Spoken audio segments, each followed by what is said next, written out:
Ce lundi 5 décembre, Ariel Boulin-Prat et Bertrand Renard, les anciens co-animateurs de Des chiffres et des lettres sur France 3 étaient invités des 12 coups de midi. L'occasion pour Stéphane, le maître de midi actuel, d'évoquer lui aussi le chômage qu'il a connu.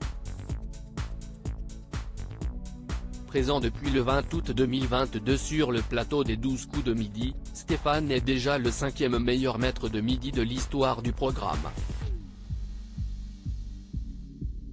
Et maintenant qu'il a réussi à s'arranger avec ses employeurs, il dispose de tout le temps nécessaire pour continuer l'émission le plus loin possible.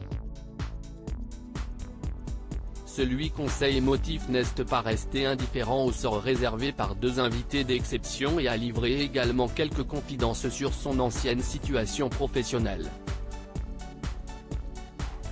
Jean-Luc Reichmann soutient Ariel Boulin-Prat après son éviction de France 3 ce lundi 5 décembre. Les téléspectateurs du jeu du midi de TF1 ont eu le plaisir de voir Ariel Boulin-Prat et Bertrand Renard être invités tout au long de l'émission. Les deux anciens co-animateurs de Des chiffres et des lettres ont notamment évoqué leur éviction du célèbre jeu de France 3, toujours présenté par Laurent Romejko, après respectivement 36 et 47 ans de bons et loyaux services.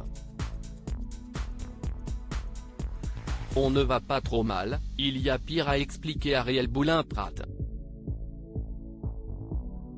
On est conscient qu'il y a des gens qui vivent des situations bien pires que la nôtre. Ça nous a donné un coup, on ne peut pas le nier.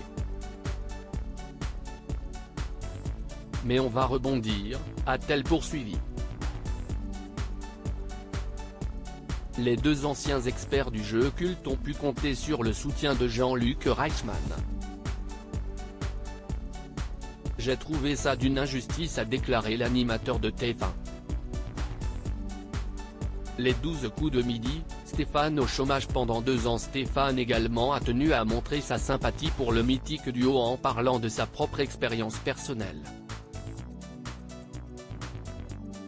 J'ai connu ça aussi à mon niveau, explique-t-il. J'ai connu 2 ans sans que personne ne m'ouvre la porte. J'envoyais des CV et personne ne me répondait. Grâce à un ami qui travaille où je suis, il m'a dit « Tu as rendez-vous après-demain » et depuis je n'aille plus quitter l'usine.